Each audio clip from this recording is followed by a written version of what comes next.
Got it. Pause that. Thought I would do that.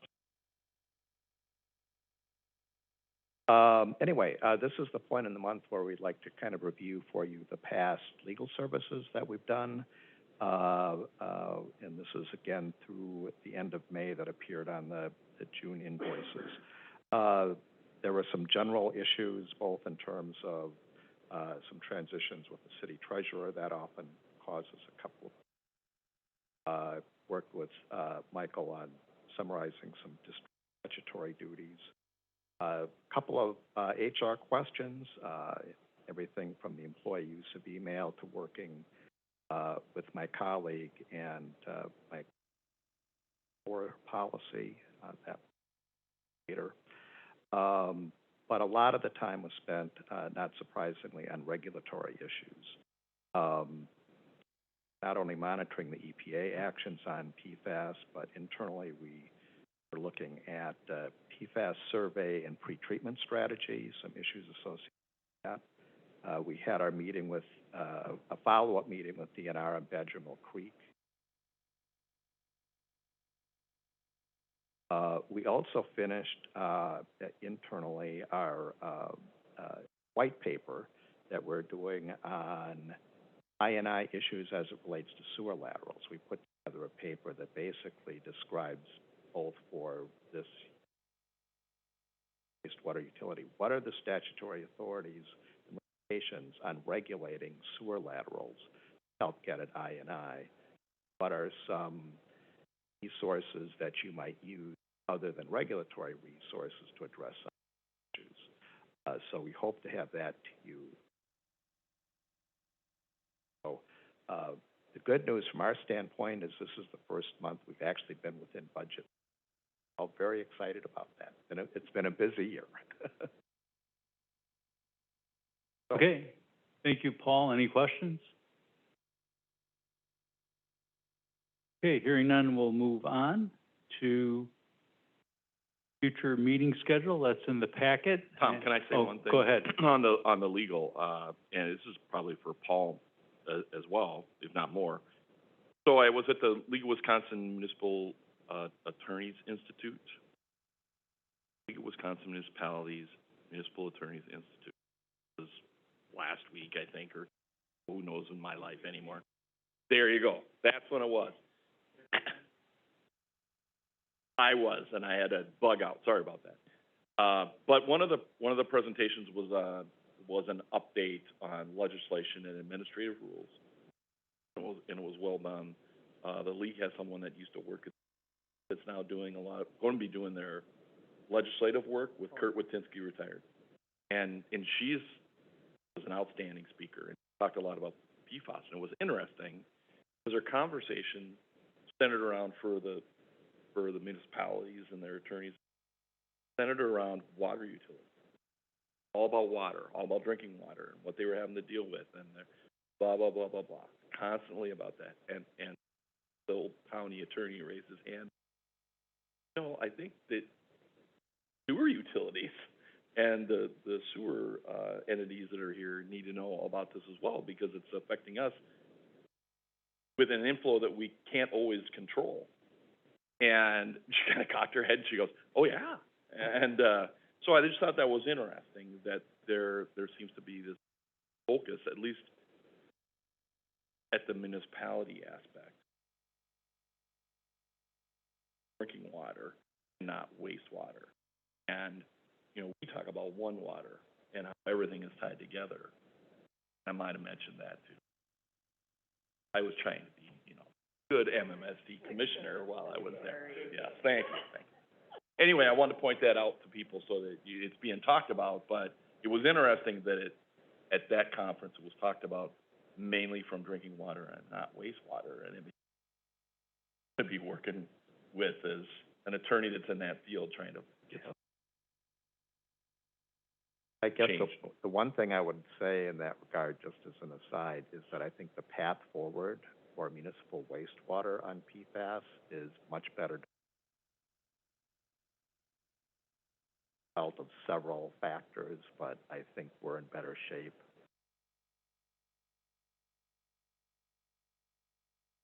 Okay, good. Thank you, Tom. Very interesting. And Paul? Okay, we talked a little bit about the future meeting schedule earlier on in the meeting, and that's in the, it's in with the agenda. So we're gonna go from future agenda topics, and we'll go to, unless anybody has any future agenda topics, last meeting we did. So we'll go on to item 6, which is the Commission Strategic Planning Study Session, and Michael's gonna lead it off. Thank you, Commissioners. And, Commissioner Meyer and Commissioner, Foster, hope you can hear me okay. And, hello? Sounds good, Michael. Okay. Commissioner Foster dropped off. Maybe he's coming here. So, that would be wonderful. So, we're at a real exciting point for the commission, and I wanted to, instead of start with the fancy graph, I'm going to start with my handwritten one, and this guy, and that we've been working from, and it's been just over a year that commission said we needed to make some changes to strategic planning, that there wasn't good alignment between your policies and the strategic direction. There wasn't a clear idea of how to measure performance, and there was some layers missing. And I sound really loud. I don't know. There. I don't like hearing myself. Here. Okay. and that process triggered us really developing a team led by Bill and Amanda to look at what does effective strategic planning look like, and how do we need to change our processes. And that process went through the summer and fall of last year to see how effective organizations implement strategic planning. And we were making good progress. Omicron hit and put us at a standstill, for at least from an executive team standpoint, as we wanted to look internally at how so much of good strategic planning we've learned is about how to implement effectively, and how do we report to policymakers that we're making progress. Because the number of hours you can spend coming to these meetings and learning about the district and how we're performing is relatively small than the 250,000 hours of staff time used to do this work every day. And we started by launching the process with you, and really looking at this diagram of saying, that we need the commission to really establish the strategic direction for the organization, and which the commission really hasn't. They've done it through programs and projects, but really hasn't really done that before. And you establish a strategic purpose, owner expectations for it.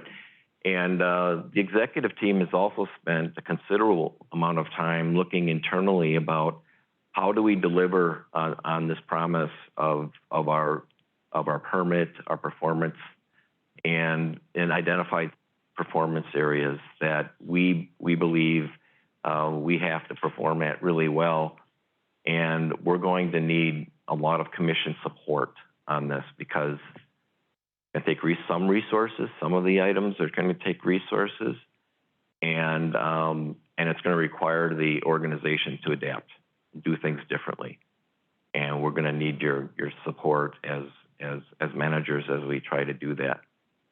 And that leads us to today, which is getting the commission feeling comfortable about the package of how everything relates. This is really the first time you've seen it all together.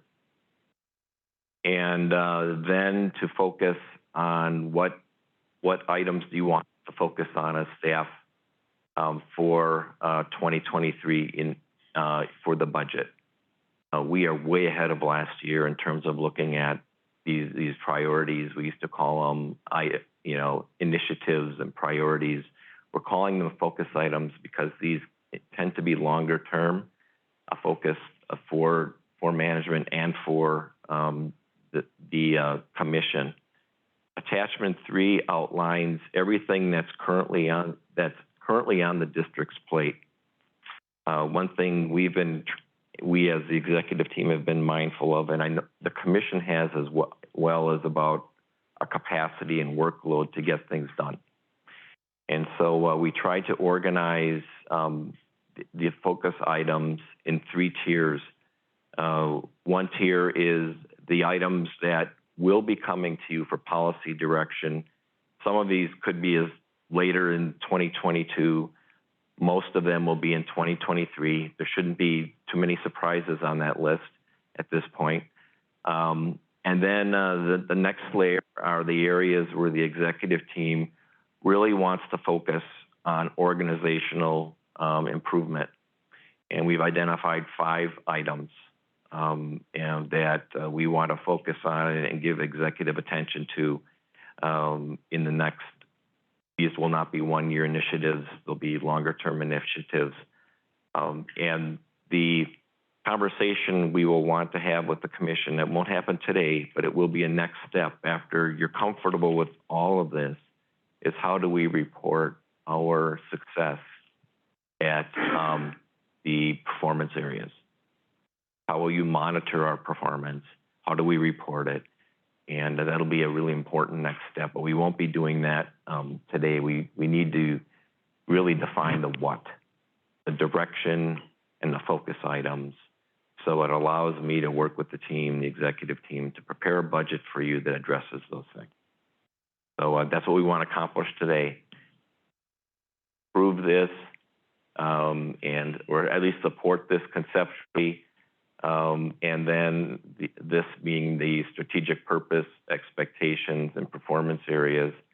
And then we'll dive into identifying what focus items that you have are opportunities and gaps in what we're already doing that we need to pay attention to. So are there any thoughts or questions with any of that? And also for inspiration, I also in your packet, do we include the vision statements? Are they in this? So just, that was way back in May that you did that work, and just each of you had your own individual visions. So I want to start this meeting with just I've asked you about, why are you our commissioner? I've asked you how you talk about the district. You're at a barbecue, and really getting a sense from this sharing a little bit about yourself and why you're here. And the question I'd like you to think about now, I have a note card, you can write it on there, is what do you love most about this community, and what drew you here, and why are you staying? So this community can be as broad or as narrow as you want.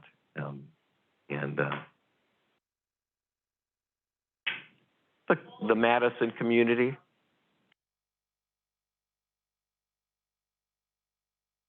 Take a minute.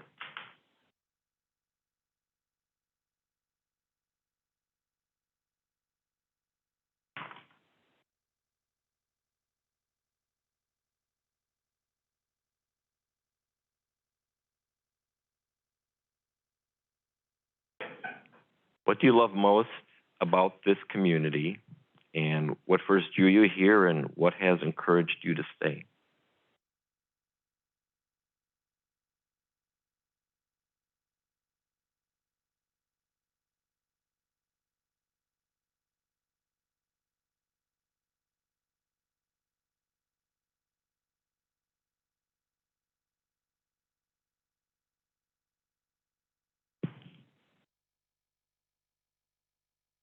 We'll be monitoring the chat function for Commissioner Meyer. And write his comments on those, please.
Another minute here, so you're still writing.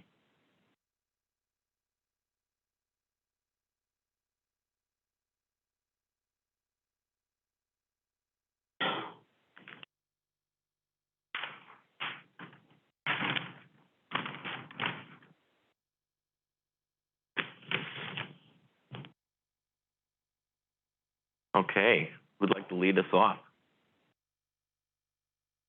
Commissioner Bookland? Okay.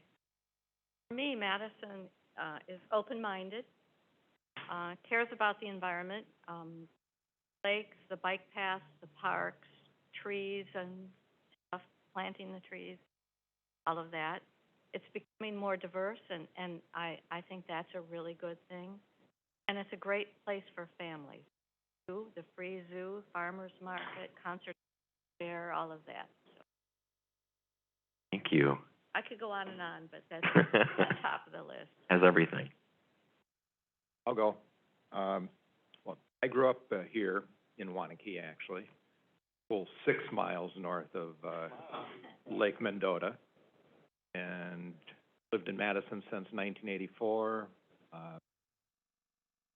Love the community. I like the most include the community's diversity, the people, that is.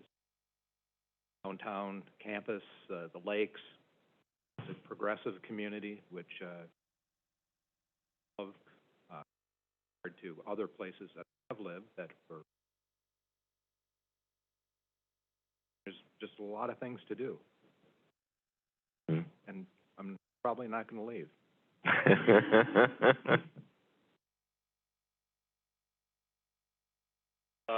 So I thought I heard 3 questions. What do you like? It's a great family raising place to teach children and grandchildren about equity, environmental stewardship, and health. I didn't write down there in particular was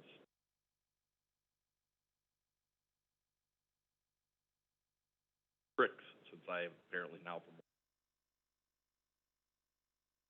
And you asked, what drew you here? And I said, well, it was a Capital College town and a great learning environment. That's what brought me here. And then you said, what keeps you here? I wrote, see one above. You know, that's what we like.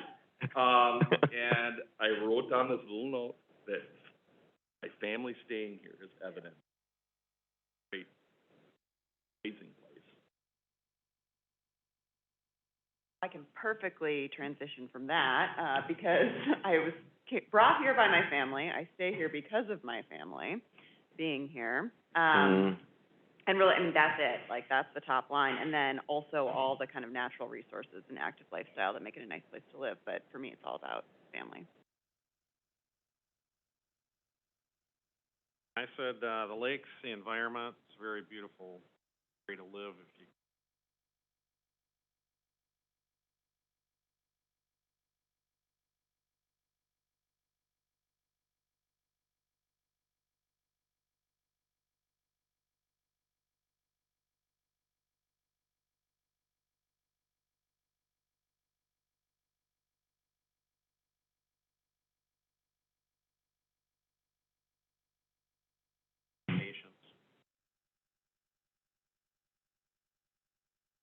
Well, I was somewhat similar to Brad. I put it as home for the answer to the first question. So I was born and raised in Sun Prairie, and then after Sun Prairie, I moved to McFarland, living there. And the reason I stay is the sense of community, and I think I just use that as a broad thing because it relates to what Beth and Brad, Sarah, and others have been saying, that everybody's kind of in whole on what's valued here in the Madison area. Lakes, but it's cultural things too, the zoo, the families. And over here for Commissioner Meyer, he has a lot to say. So for Commissioner Meyer, for me, it's the lakes, landscape, the people, and the livability of Madison as a small city, not necessarily in any particular order. And then he added, being a Capital College town is part of it, definitely.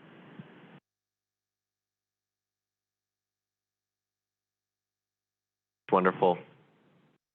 gives us a lot to work for together as a team, and to be proud of and to stay for. And I think this, just your feeling about this community is why this facilitation for me has been one of the easiest ones, because of all of the way you care for this community and your alignment around our mission and the work we're doing. So I want to thank you for making this really easy on me to be up here facilitating. And so now what we're going to do is move into, do you have a question? Okay. Yes, you do. That's the one nice thing about being in person. Maybe you get missed signals, but okay.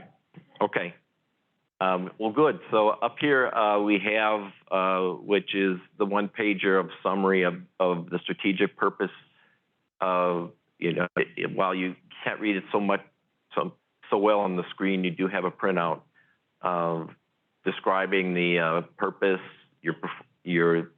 the owner expectations, and then performance areas.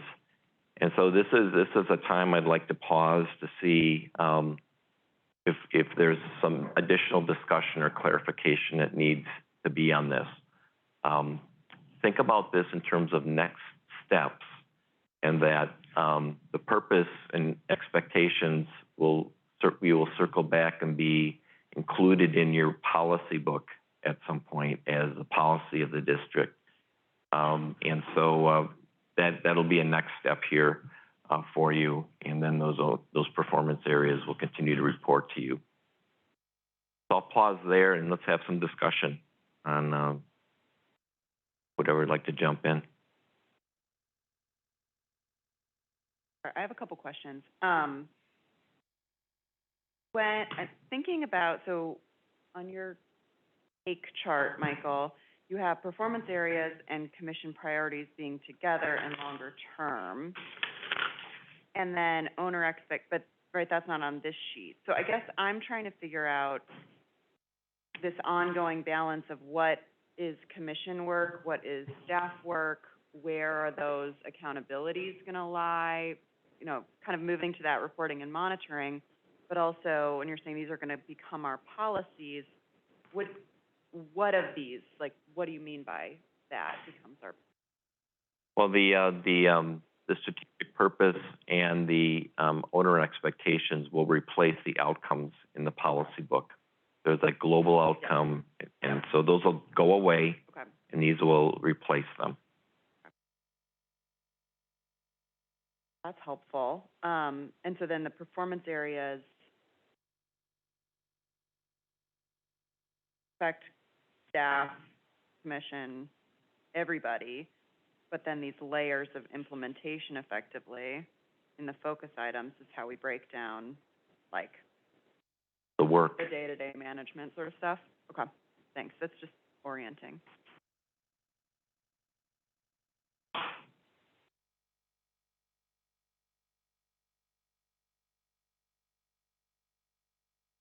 I am having trouble for 6. Equity, the equity and to I occur. understand that, but I'm just having trouble with it, and it's wordsmithing in my brain. I picked up a black pen and pretended I was a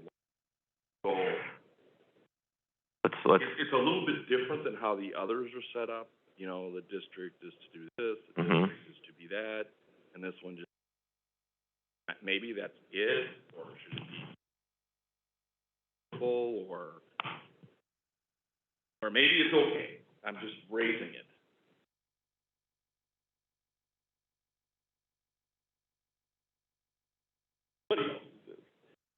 Let's dive into that a little bit more. I think this is a time, these are drafts, and we want to make sure we get that clear from your perspective. I like this. I like it's just a little different setup. Yeah, and I like when all communities have access to safe, clean, affordable wastewater services and sharing the economic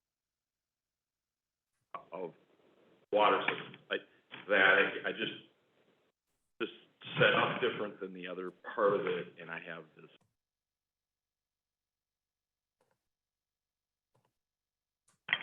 I see. should it, maybe it shouldn't, maybe it should stick out, or maybe it just could say create equity or something. Which is, I lost that battle a long time. I wanted everything. Okay, so the language doesn't match the others. That could be something, that is something we should work on. Michael, a quick Excuse thought on me. this, if you can hear me. I can, go ahead. What if it just said equitable outcomes? The rest of those bolded pieces are sort of nouns, and I think that might be what Tom is hanging up on. I was hanging up on the same thing, sort of equity to occur is just a strange construction, but equitable outcomes. And then it could say exactly what it says beneath that, and it holds. I think it's what we were looking for there. All communities have access to safe, clean, affordable water, et cetera. Sorry, Beth. I'm just gonna say, as was part of an owner, owners expect the district to. So if that's the wrong language, it's Or act or operate.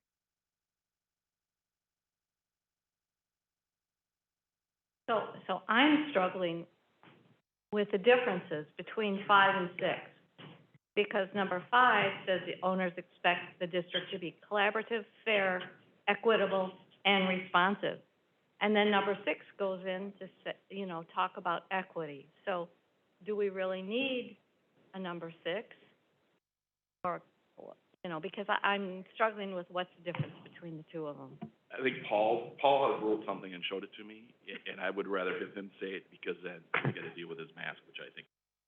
So, but it is interesting, and it may answer your question. So all of these begin with the district to, so I thought something like the district to facilitate equity in such and. That's different.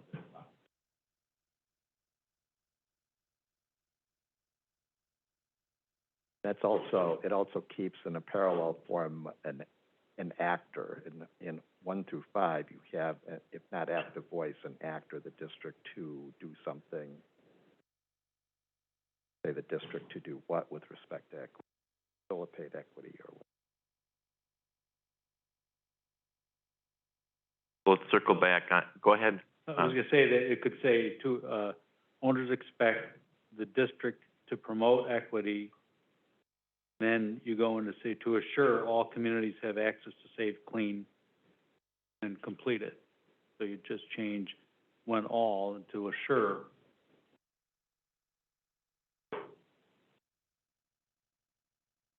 Really getting weedy here, but let me just lean in. To that. This is good. So I like that I agree that the owner expectations should be expectations of the district and what we can do as a district. So that's why I struggle with 6, because it seems to be more like an outcome statement of what the owners should expect from us, instead of like an outcome as opposed to an action that we're taking as the district to do. And I feel like there is something to this, there is a difference between the two of them, but if we're saying they expect us to be equitable, then if we're being equitable, shouldn't the outcomes that we're seeing produce number 6? But I feel like there's still a gap between 5 and 6. Aren't getting with just 5, but honestly, I'm talking out loud here because I'm struggling with what that is right now. I agree, and I'm not sure how the district can ensure that communities share in the economic, social, and environmental benefits of, that's really up to the communities to do that more than the district. I think, that's something I'd like to see, but I'm not sure how we do that.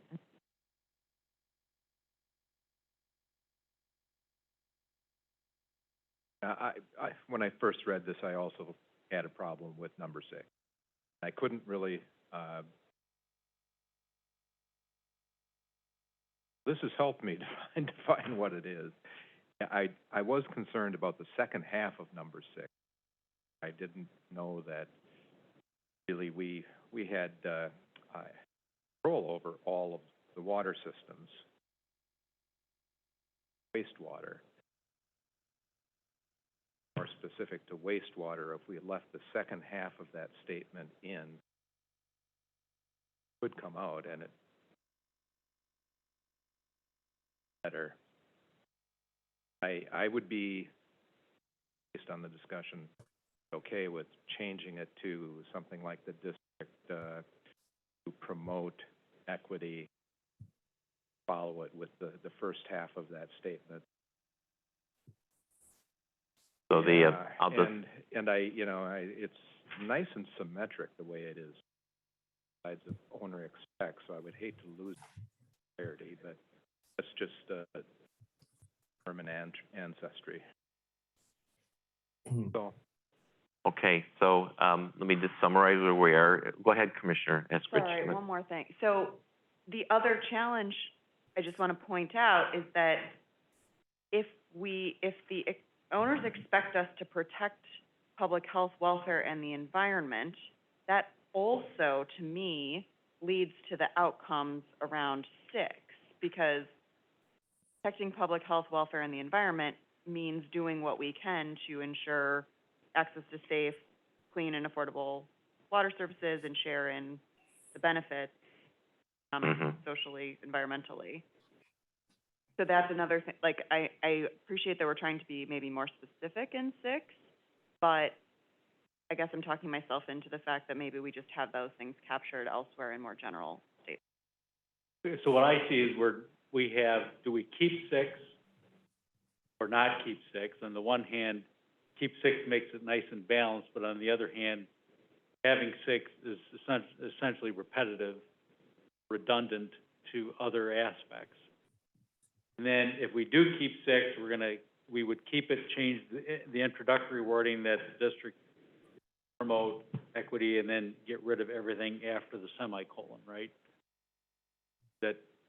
So I think is everybody agreed, if we amend 6, that's how it would be amended? And then it really comes down to keeping 6 or getting rid of 6. Commissioner Meyer? Thank you. Sorry, I've been trying to get in there. In defense of the last half of this one, I think what might have been in staff's mind when this was written is something that I think is really important, which is when we do projects in the community, we seek to find triple bottom line benefits, benefiting the folks in that area or using that area or whatnot. So I'm thinking of some specific examples, like when we run a new pipe through Rindall Park, when we're done, there's a bicycle path that didn't exist when we started. And that's an example of seeking some of these social, economic, environmental benefits for folks as a result of our work, but it's sort of separate from, it's a decision, a choice, a priority to put additional benefits into the mix as a result of the work that we do. Another example is the way that we rebuilt the pumping station over in the park. I forget the name of the park, but just around the corner from University on M there. Marshall Park. We did a lot more than we had to there when we put a boat washing station to remove invasive species. We put water, drinking fountains, bathrooms, bicycle repair, and that sort of thing. So these are some of the equity in action things that we do, which I think are really important and great. I would advocate that they're owner expectations. I think we can decide whether we all agree on that or not, but I'm here in defense of keeping the second half. I think it's okay to be a little more specific in number 6.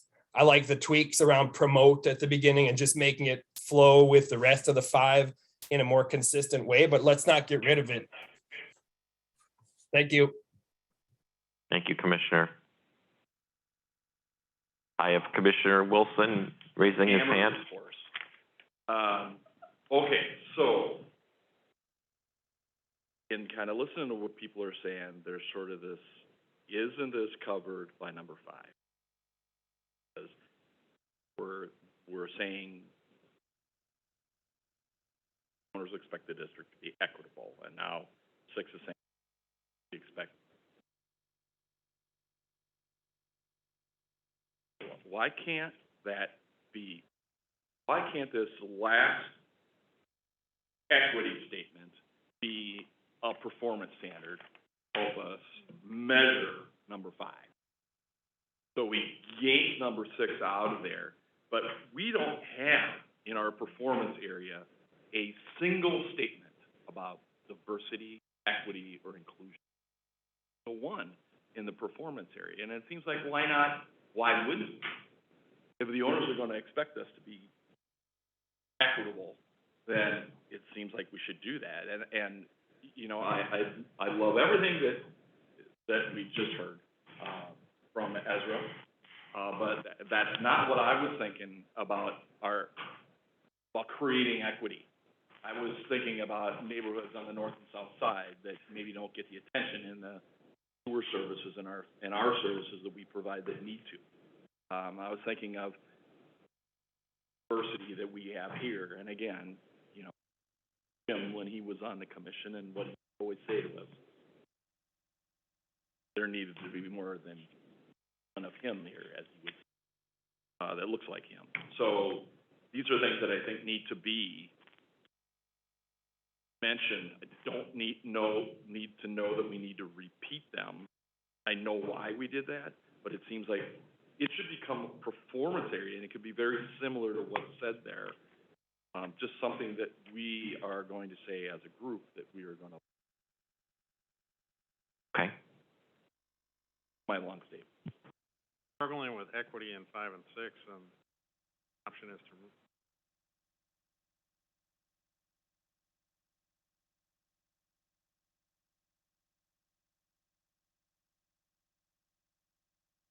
Yes.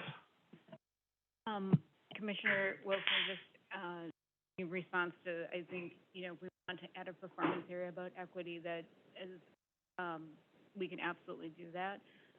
One of the goals was us writing the descriptions of the performance areas, and I know we don't have. We really did think about equity. It's not specifically called out as a performance area, but it would very much fall into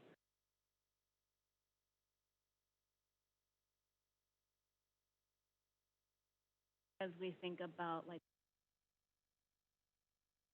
how that conversation about how equity really fits into the various performance areas that we.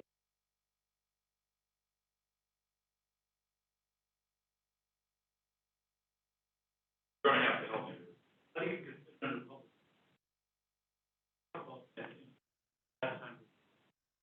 Second, we talked about how, you know, with equity and inclusion, you have to keep saying, you know, you just be doing it. You shouldn't have to say you're going to be doing it.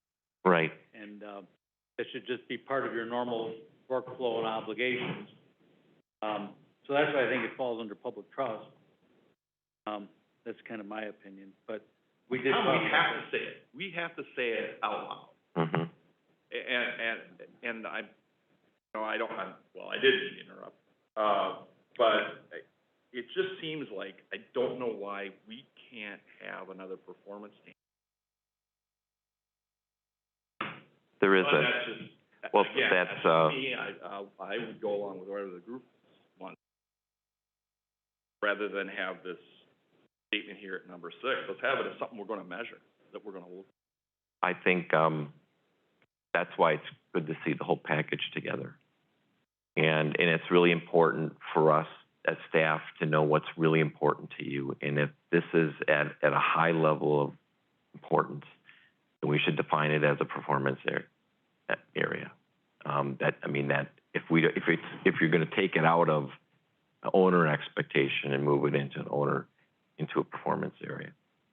So I just want to say, I agree 100% that it is really important, and we need to have it somewhere in there. I still struggle with how we're going to measure it, though, how we're going to address this particular community and diversity and everything. And I think we share that responsibility with the owner communities. So, you know, that's what I struggle with, is how we're going to do that. Well, that will be a next step, and there's a way to measure everything. And it comes to what success looks like for you in this. And when we can define that, and we can find information that's either qualitative or quantitative to get at that. I think the piece for me I like the idea of getting rid of sticks in owner expectations and building more strongly articulating equity in the performance areas, in particular because of what Ezra said around like this theme of like going above and beyond in our performance areas. Like, how do we make sure that we're saying that? I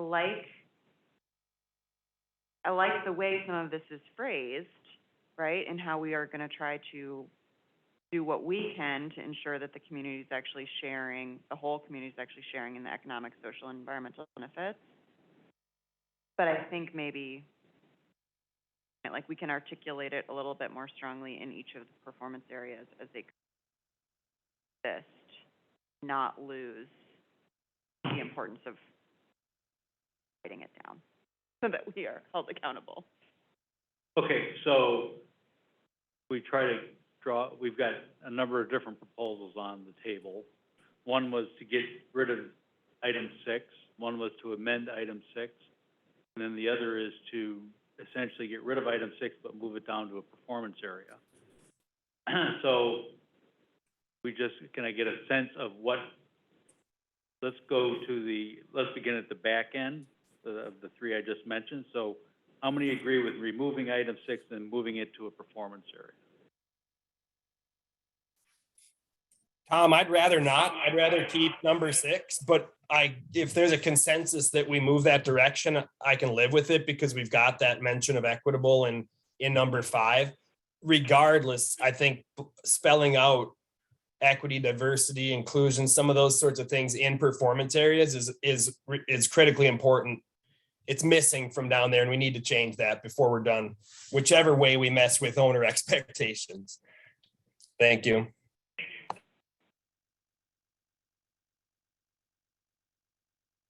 So what are the other thoughts? People agree with Ezra to keep it up at 6 or to no? Sarah's shaking her head no.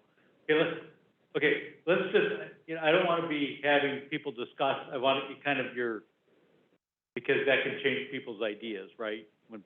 So let's just get a non-binding vote as to who would like to move 6 to a performance, get rid of 6 and move it to a performance area and potentially add or alter the wording somewhat.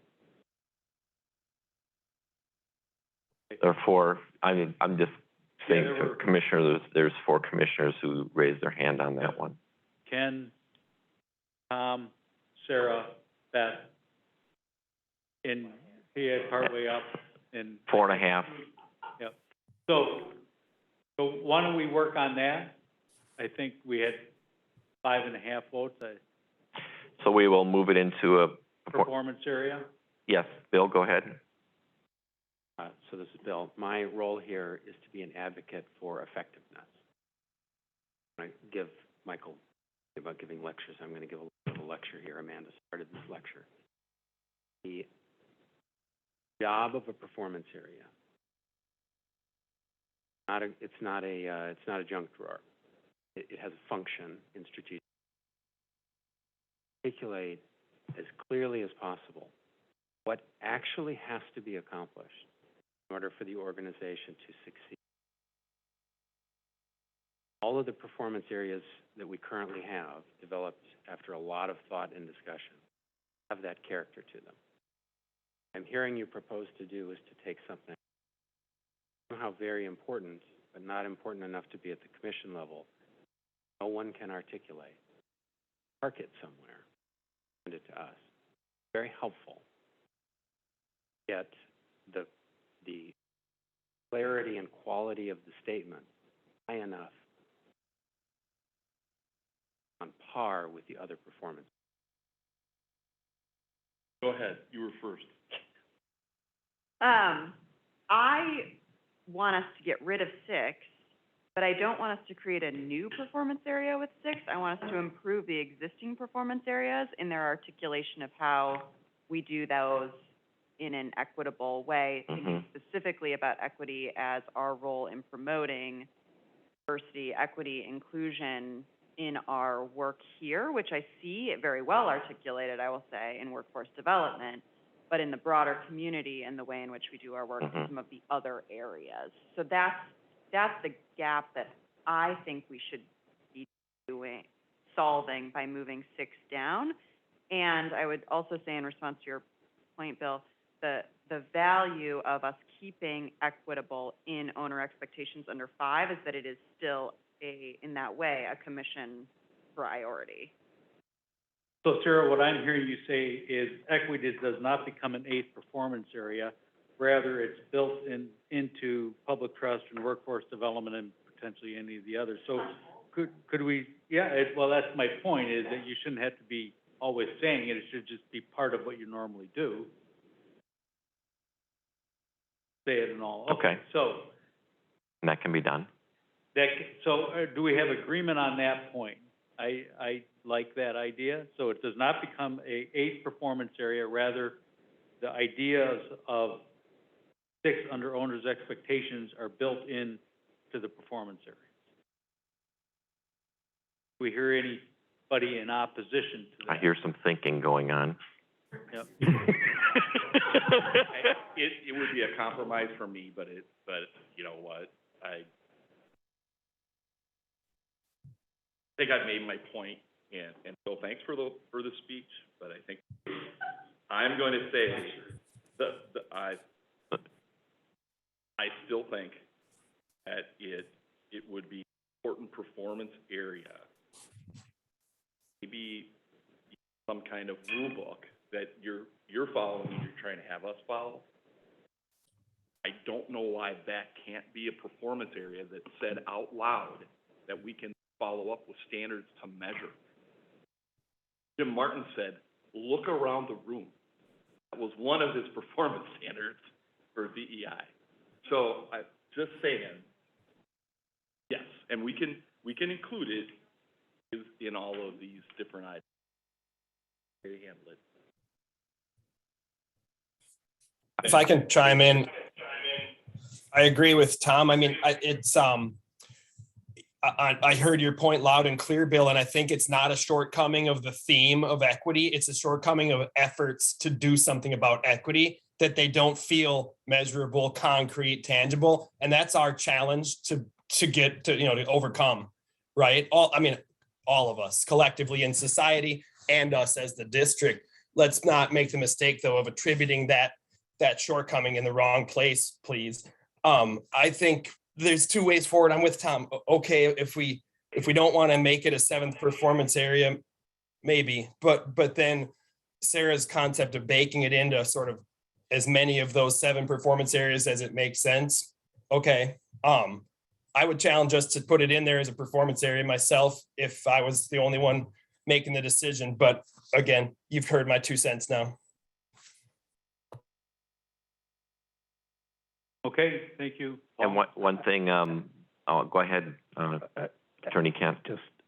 Just as kind of a semi-legal footnote here, some of these concepts kind of relate to what in legal parlance is referred to as environmental justice.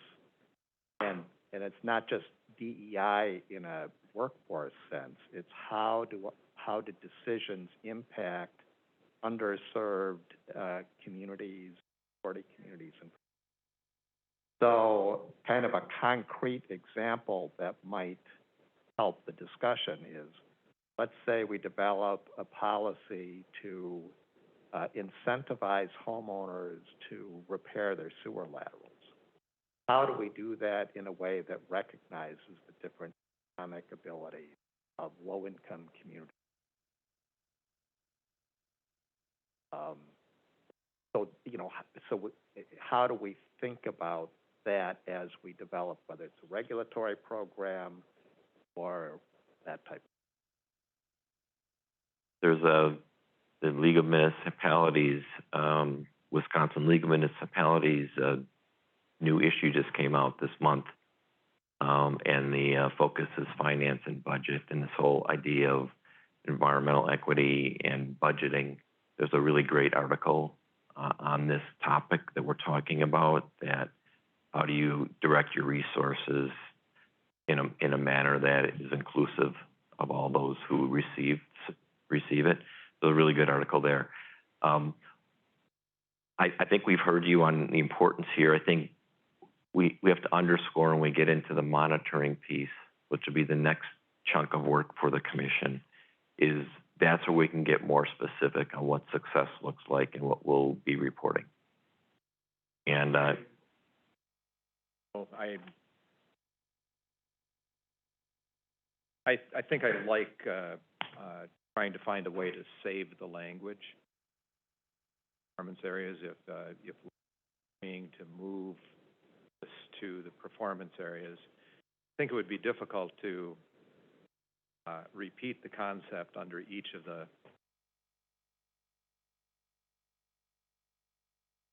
I'm thinking I agreeing with Tom's suggestion to try to build it in as a performance area. I look at other performance areas, and most of them are adaptation is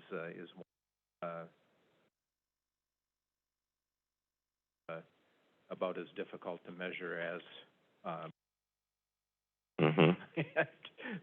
so I don't have a problem with trying to build in a specific performance area around this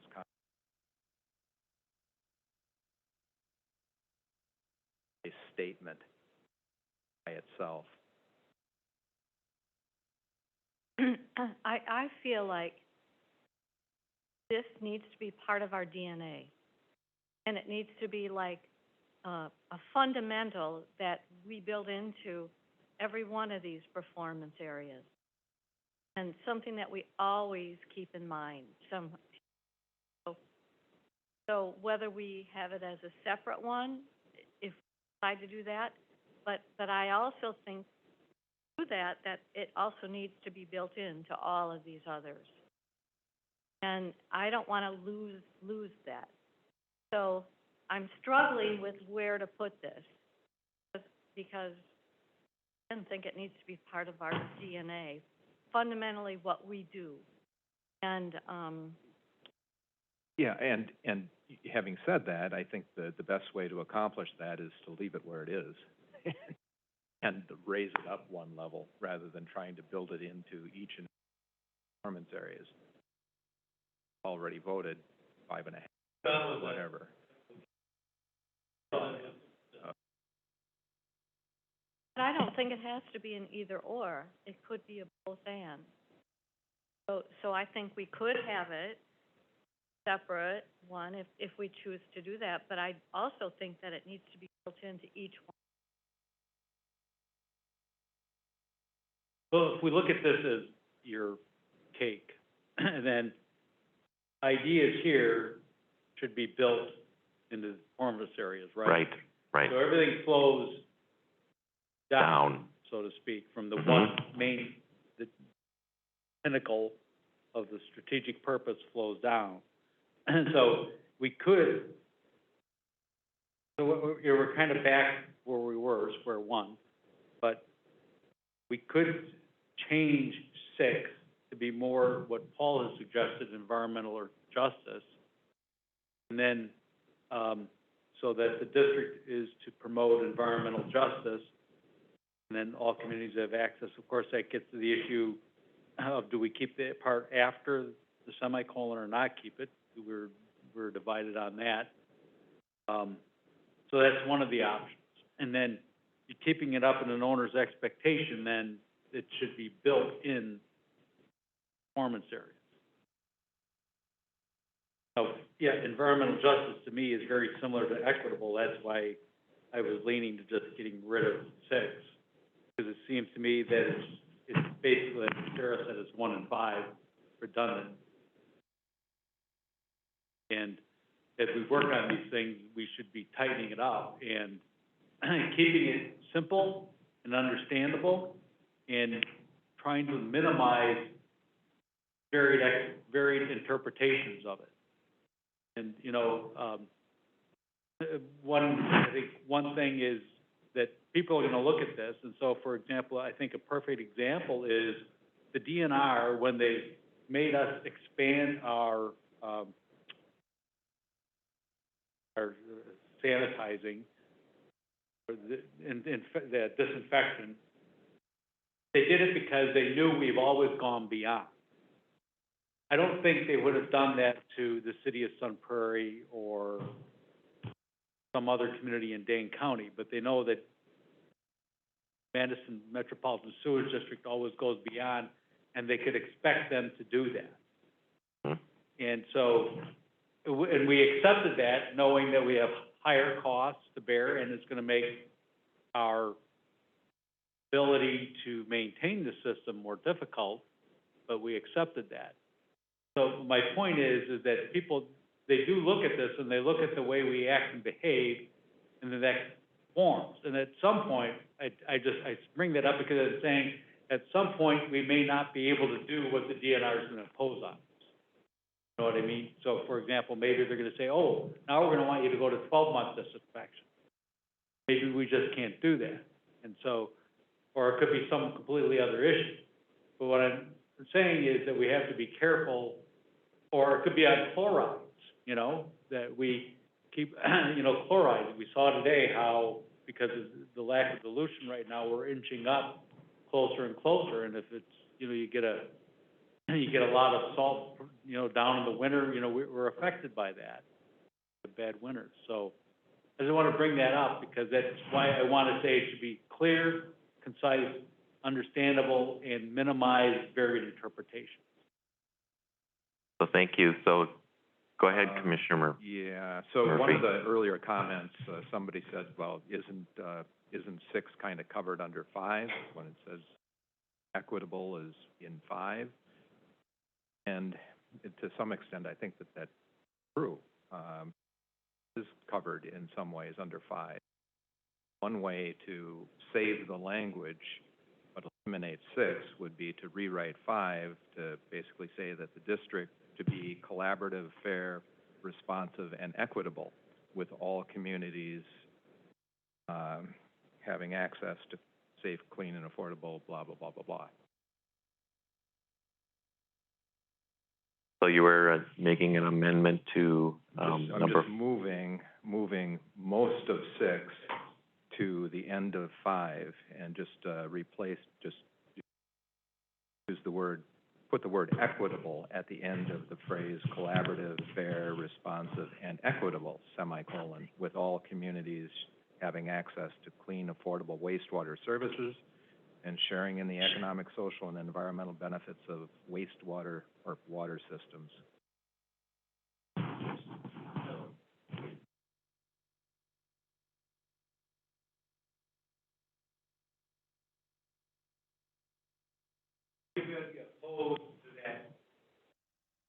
Commissioner Meyer did have a comment about looking at if there's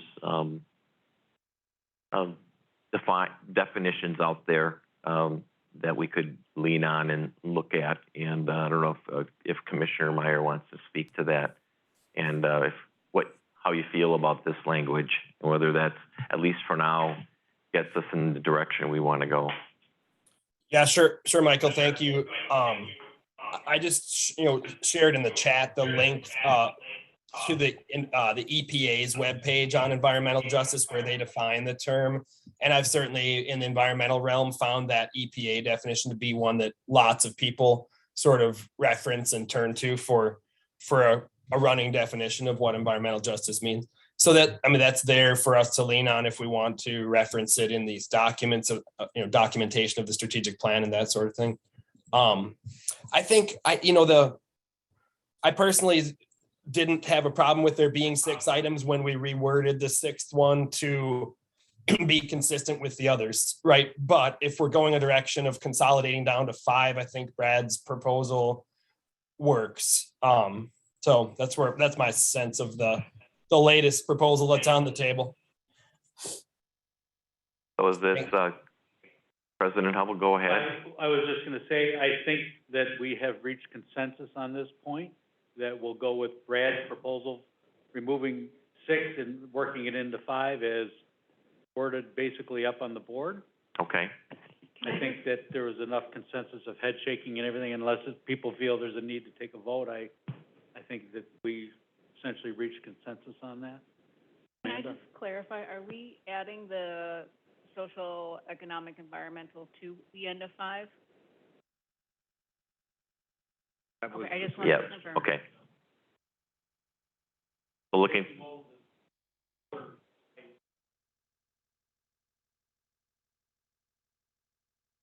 so is the commission comfortable with that, seeing a thumbs up on that? Okay, All right, one more confirmation. Water systems or wastewater systems? very good question. We,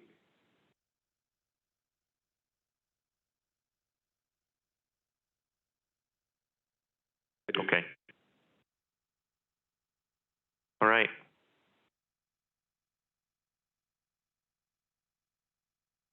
So can we move forward now? That was I should say, are there other items that need to be clarified in the strategic purpose, owner expectations, or performance areas? So for performance areas, I'd like to see something about leadership added in those performance. Maybe under adaptation and leadership, but I'd like to see the district be a leader in different areas. So I'd like to include leadership.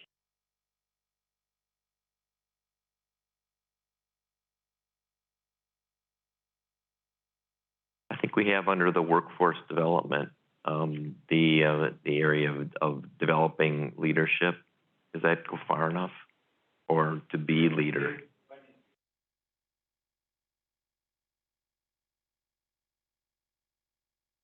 No, that's different, I think, than what I'm thinking. So the district as a whole, so leadership in the environmental area, leadership in climate change, really forward thinking as a whole. And I think leadership under workforce development is really developing leadership within the organization, which is really important and needs also.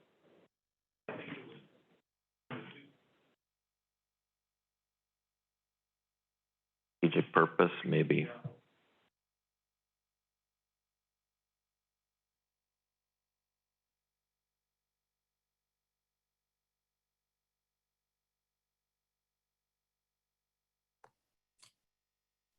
Michael, when I look at the more exploded detail under public trust, it feels to me like leadership ties in pretty closely with what we mean by public trust as a performance area. I wonder if Beth's ideas could fit in there. I need to interject. I have no idea how we're going to draft this. Could you say more what you mean by leadership? Like, do you mean we're effective at running ourselves? Do you mean we're a national model? Do you mean we coach other utilities to do better? Say more. So I'd like to see this district be a district that other communities look up to. We provide state-of-the-art wastewater treatment at reasonable cost and, equitable and such. And we're a leader in that. So other organizations look at us and say, oh, we would like to, institute that. And I think there's opportunities to do that. So in a way, leadership could be actually incorporated into all of these. But I'm thinking of it in that general sense of being, a district that other districts and communities really look up to and say, geez, they really think ahead. And leadership could be in many areas. It could be wastewater treatment, addressing climate change, addressing energy efficiency, reuse of effluent, water. It could be in a lot of those areas. I'm wondering where it fits as in our strategic purpose. It's at a high level of need, and that may be a spot that could outline that? Because the way you've done it, the way you've described it, it's a pretty global emphasis for us as a utility. But didn't we use the word strategic to encompass that intention that Beth We just did. said? And so, That's why I was thinking.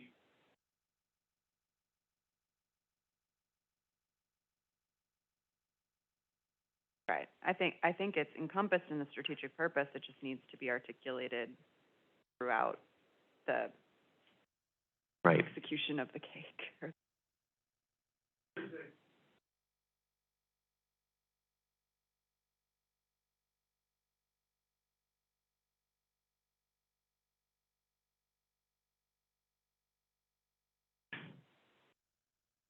We have to bring back the definitions that we had in the last meeting, where what does strategic mean, what does, and where I think that leadership, I know that came out early in the commission discussions, and I thought the commission was comfortable with that, which is key.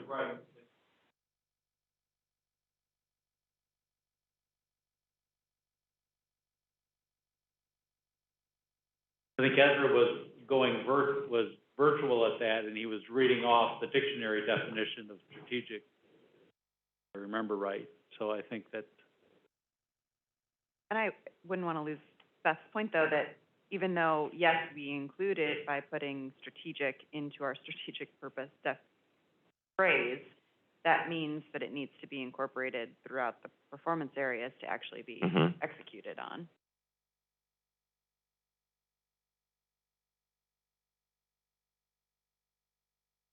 And we'll need to bring back those definitions, which would have been incorporated in a final document.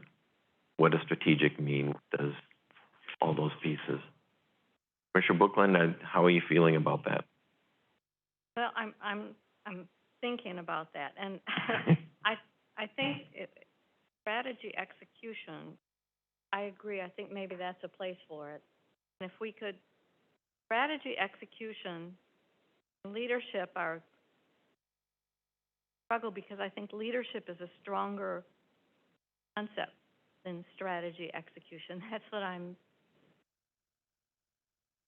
Bill? Could we interpret leadership not as a thing we do, but as a level we attain? Low, medium, high.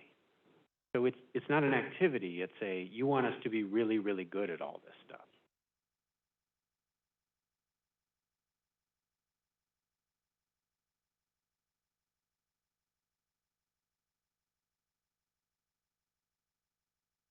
Badger Mill Creek outfall.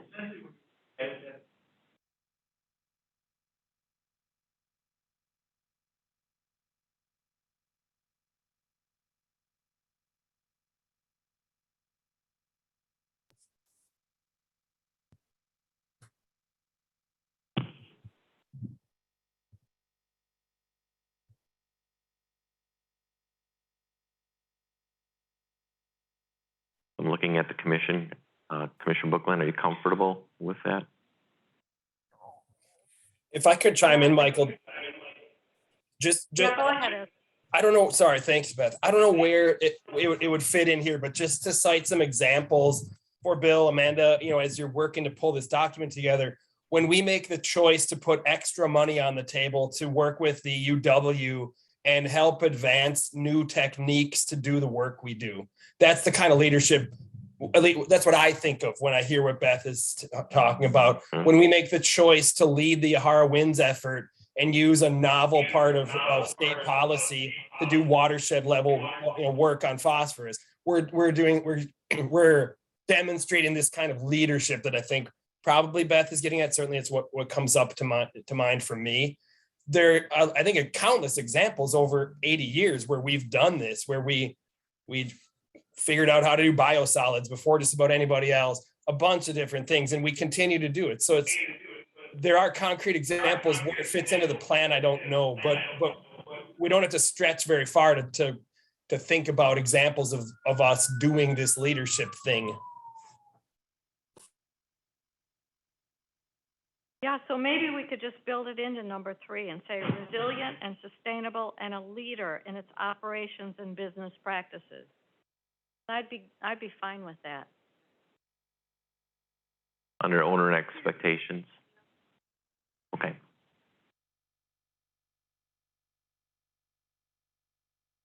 Commissioners? Okay. Thank you. Are there other changes? First. Okay, let's take 5 minutes, then we'll move into priority, into focus items.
reconvene.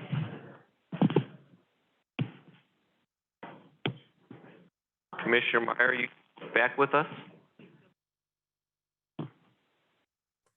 Yep, I'm here. Thanks, Michael. Thank you.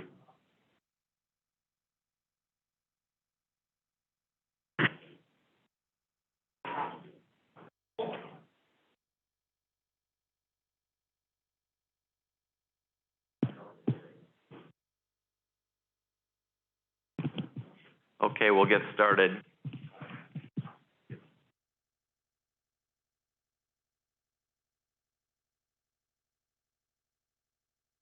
Well, we just did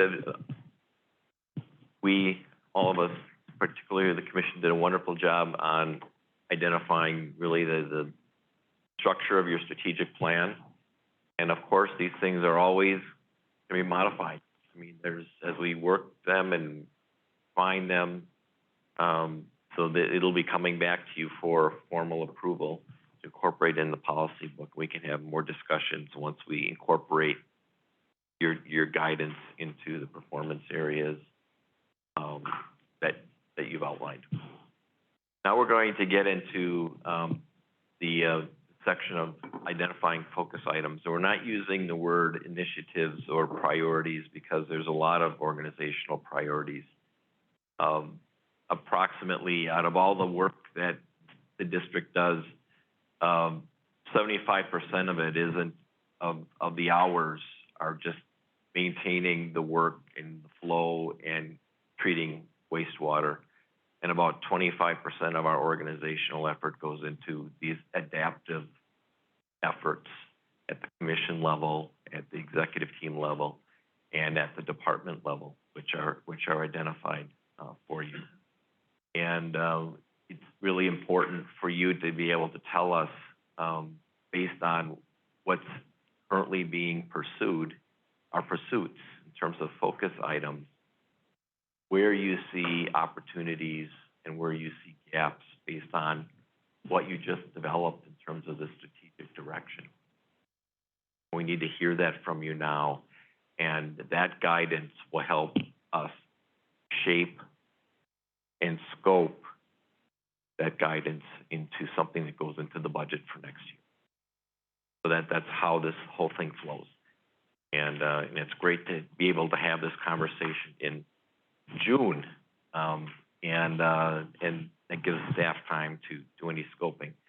So looking at the focus items that are currently on the table, and based on our strategic direction, where do you see opportunities and gaps?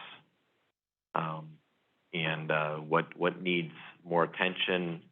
Where is there a gap, something that's not getting any attention and needs to? And I'd like you to think that through for a couple of minutes. And I've given you all colored Sharpies, and select the color of your choice.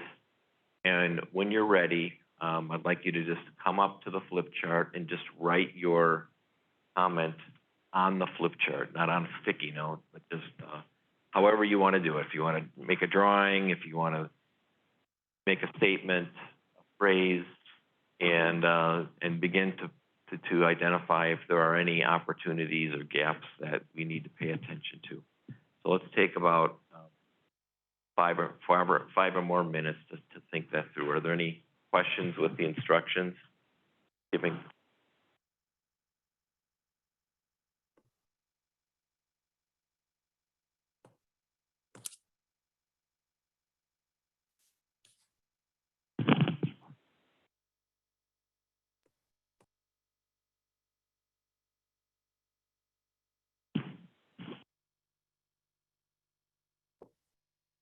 Michael, forgive me. Do you, since I don't have a marker or a flip chart to walk up to, do you want me to be identifying gaps or sort of voting for things I like, or all the above?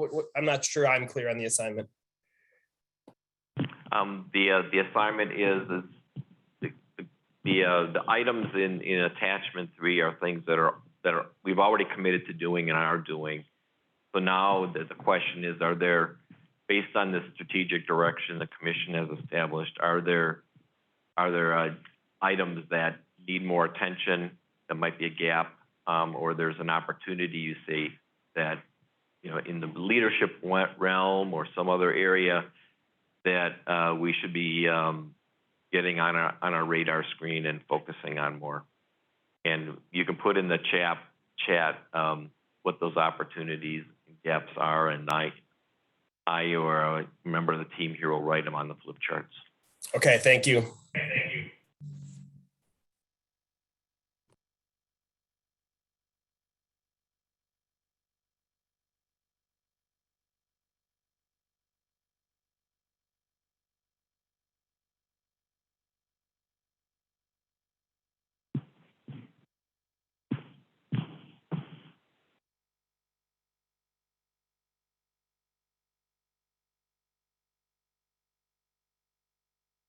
I do. Yes. And this won't be, there'll be, the next layer will be, what do we want to pay attention? What do you want to pay attention to after we get these ideas out here?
Thank you, man. That's a very good point.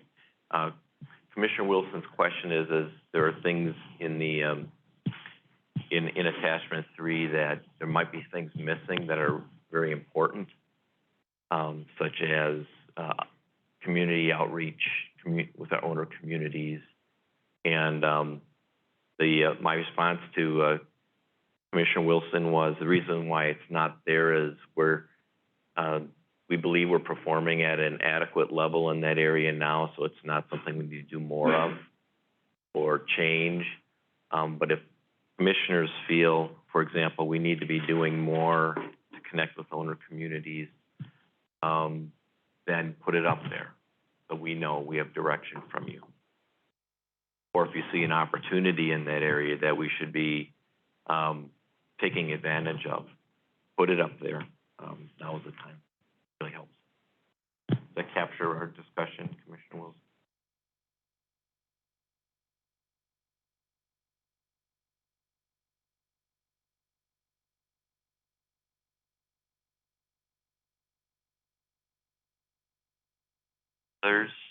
Other comments? Commissioner Meyer, I guess we're working on Commissioner Meyer here. I will read these out. That's an older one. Okay, from okay.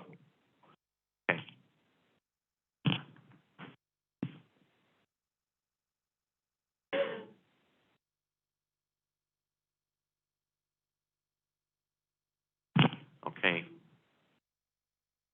Yes, Commissioner Bookland. I just have a general kind of a comment, and that is, I would see that the commission focus areas would be like an umbrella overarching the focus areas of the executive team, department level focuses and such.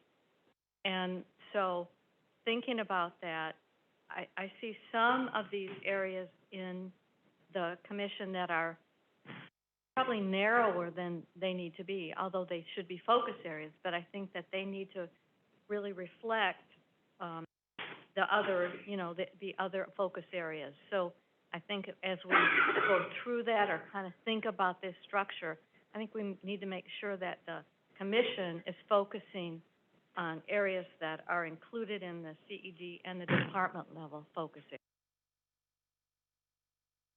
Absolutely.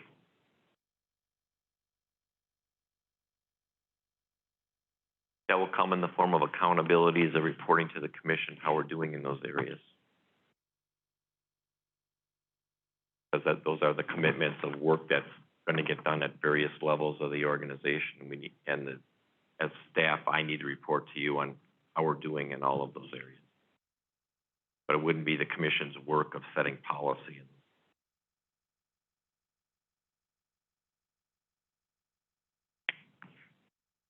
Okay. Looks like we're fairly, do we have any more from Commissioner Meyer, Janelle?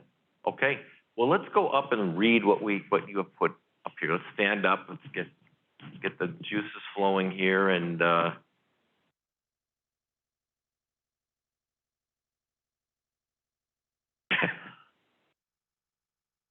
so this was, yeah. I might.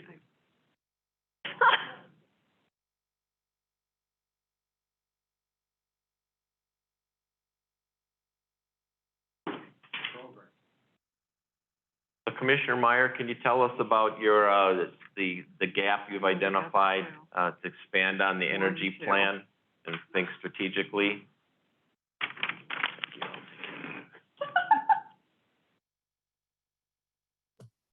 Yeah, Michael, it's just, I don't know, it's a question for all of us, whether this is a 2023 budget priority or not. I understand that crystal clearly, but to my mind, as I've, run my brain through the exercise of all the layers of strategic thinking that we've done over these many sessions, I've been struck, one, by the fact that we've been doing and continue to do all sorts of really great work, both sort of the day-to-day critically important operation of the district and then the strategic initiatives that we've already got going. But then when I think about the next few years and what strategically is really important for us to tackle. This one, arises as something that I think we need to do. We need to build on that energy plan, which came at it from a pretty different, pretty narrowly prescribed angle. And we need to think broadly about sort of what our role is going to be around climate change mitigation as a district. So that's where I'm coming from here. Again, I don't know whether it fits into the 2023 priorities or not. I think we could probably start, but again, that's something I'd be looking for staff feedback on, and also to hear where other commissioners are at on how big a priority this is for them. Thank you, Commissioner. Any questions for Commissioner Meyer? Commissioner Wilson? Well, this may be included in there, but, for 700 seats. Hold on, I might need to give you a microphone, so. All right, as for Ezra and others. Okay, so under CED executive team level focus, one of the performance areas was diversity, equity, inclusion, strategic planning, and I was hoping to put a / outreach there. Because it just seemed that should be something, if we're, as much time as we spent about it on the first part of this meeting, and whether it is including having the facilities open to certain groups of underserved and underprivileged, or if we do outreach to certain schools in the Madison School District or to certain clubs, something to, start to make an outreach about how important water is in our services and things like that. I just thought that should be included. So that's why I wrote it, because I didn't see it. I also didn't see the outreach to our local owner communities, but you explained that to me why it's not there, because we're already doing stuff. So if we're doing some of this, that's fine. I just didn't see it here. That's why I wrote that. Thank you very much. The second one, move I&I infiltration and inflow to the commission level. It currently is listed under a department level focus area. And given where we're at with the development of the programs and the anticipated discussions that the commission will have about how to pursue that, I thought it was better placed under a commission level focus area.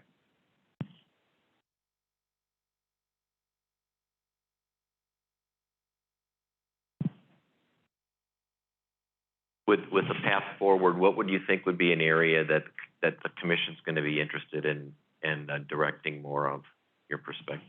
I don't know at this point, but it was my understanding that the I&I program initiatives were still under development. Yes. And that alternatives were still being considered. There's legal research into what the commission can potentially require of owner communities or of individual property owners through our owner communities.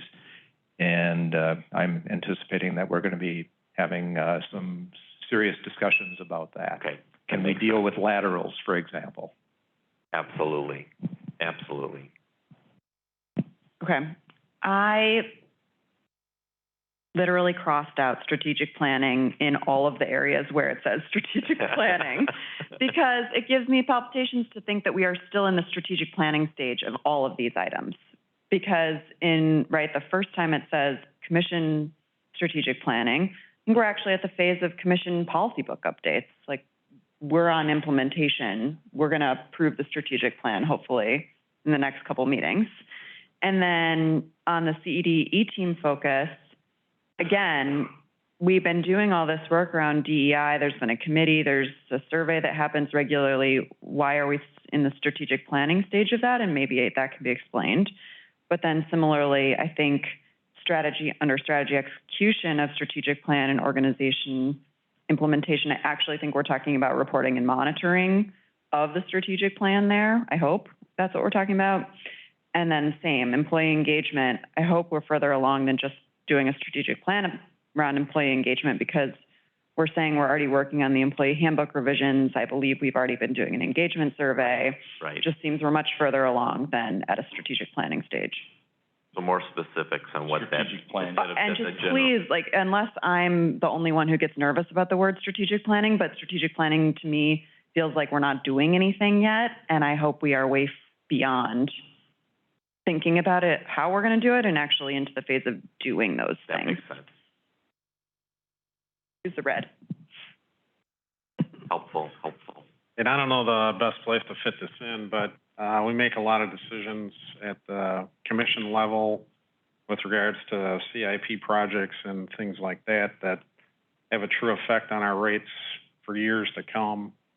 We can be looking at an 8% increase in the budget, and 6% of that might be locked in on decisions that we've made from previous years based on the debt that we've taken on. So I don't know the best place to put it in there, but need to. Bill, any clarifications on that one? Debt rate standpoint? Well, I put, with the chloride variance pollution minimization plan, I put we should have a broader level just called chloride levels, of which a minimization plan is just potentially one aspect, because when I think of minimization plan, I think of our efforts with, to reduce road salt use, water softeners, stuff like that. But my question kind of was always in the back of my head, what if those don't work? But, we have to have kind of that next step, or that, at least think about what we may have to do to go beyond those. So that's why just broadening it to more chloride levels. Commissioner Bookland. Yeah. So I put commission focused on organizational performance and structure, because I think the employee handbook revisions need to be done, but I'm not sure that's really a commission job. I kind of think that should be under the executive team, and the commission should focus on overall performance and structure. So it's kind of a higher level that we would get involved with, and not in, just, we might approve or comment on the employee handbook revisions, but I just not sure that that's a commission role. I should clarify that it's commission, or the ELC and the executive team are going through the review of the handbook, and we'll be bringing all the changes to you. I see. Right. Because they have financing and policy implications. So that's all, you won't be doing the work. That work is already in process. Okay? Go ahead, Commissioner. The last one I put a question mark after, but I'm wondering if it kind of connects with what Ezra was saying, and I just put carbon footprint question mark. And I don't know if that fit under the, what was the first one that was listed, something with heat and power improvements or not, but we've been discussing that, so maybe it falls under that are to try to minimize our carbon footprint, or maybe, we may need more research on it yet too. Sounds like more reporting and a plan to look at getting our arms around the whole carbon footprint and looking at energy broader. Are there other thoughts? Any clarifications from my colleagues? This is very clear direction to us, actually. It's really very helpful. Anything? No, not hearing anything. I feel as I read those, I'll go out of my facilitator role, and that this is very clear direction to us in terms of as we prepare the budget and what those specific items will be for progress for the 2023 budget proposal. I think they're very manageable. Other thoughts? Okay, let's check our time. 10:02. Looking at my agenda, I think we've covered everything that we've wanted to accomplish today. Just wondering if there's anything, President Hubble, you'd like to mention to end the meeting, or any other business you'd like to address? No, I don't think so. One question I had is, next meeting are the accountants presenting, or did that get shifted to the last meeting in July? We've done two things to manage the agenda. Okay. One is, we're moving the audit findings, so I think this call the second meeting in July. The other thing we've done is, because of the time, is we've moved the second quarter sewer charges spent. Oh. We've never done that before. Usually Todd comes in and gives a big presentation, really nice presentation. So we're going to experiment with putting that on consensus. And the idea we've been bouncing around at the staff level is, one, share with you when we see major changes in revenues, high or low, that we should be about, instead of just always routinely giving a quarterly presentation. And two, doing an end of year focus, full year goal. Because that's a better picture policy standpoint, because it varies so much. We'll experiment with this, and of course the commission can always pull a report off of consent, and we can be available to. Those are the agenda. So I just want to remind, this next meeting we have the CED breakout session. Is that going to be, that's open or that's closed session? So I think we're doing that meeting virtually, so we'll be an open session and then go to closed session in our little breakout room. So that'll be a virtual meeting, so I want to remind people of that. So Michael, one last question. We're on our strategic planning. When do you think we'll have, we have a wrap-up meeting, one more wrap-up meeting, do you think? Or do we have to look at opportunities and, and then wrap up after that? I want to think about that. I think I think are going to be important as we bring back the changes to the policy book that incorporates these. That would be done by resolution. That could be done independently of the budget process with this correction. The whole plan will be included in the budget document for review. So that is one piece that will get on the commission calendar, maybe for September, for resolution, and that's where you'll finalize the strategic purpose, owner expectations, how we want to incorporate those performance areas into the policy. So at this point, we don't foresee any meeting in the next 2 months, July and August, being. No, and I want to consult with you. There was, Commissioner Foster raised the issue of whether the commission should be meeting more frequently in person, whether we want to put that on the agenda for a future time period. Because we had made the recommendation, I think it was last year, we would do one in-person meeting every quarter. And we've, if you take a look, obviously the strategic planning is something you want to do in person. We that's why it was, we can revisit that as a commission if they desire to meet more frequently. I want to check with the commission. Is there a desire to revisit that decision and bring that forward for an future agenda topic? I know Commissioner Foster would say yes. I know Commissioner Wilson likes the virtual because it avoids the travel of the Beltline. I think, from my perspective, I would look to staff to tell us when it's going to be a meeting that is helpful to be in from a content perspective, and to the president to tell us that as well. Like, you guys look at the agenda and tell us when. And if it needs to be more frequent, I'm open to that. If it's just approvals.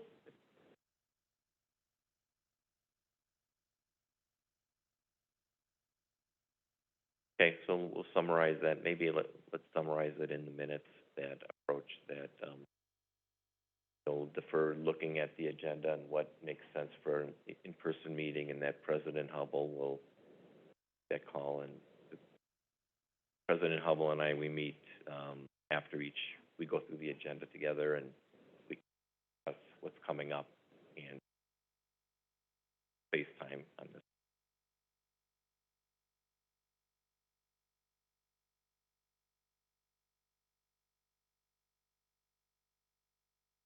Yes. Well, I think, yeah, I know. I looked at the calendar invite, and I think they put the Zoom because it's for people that want to log in, yeah. So.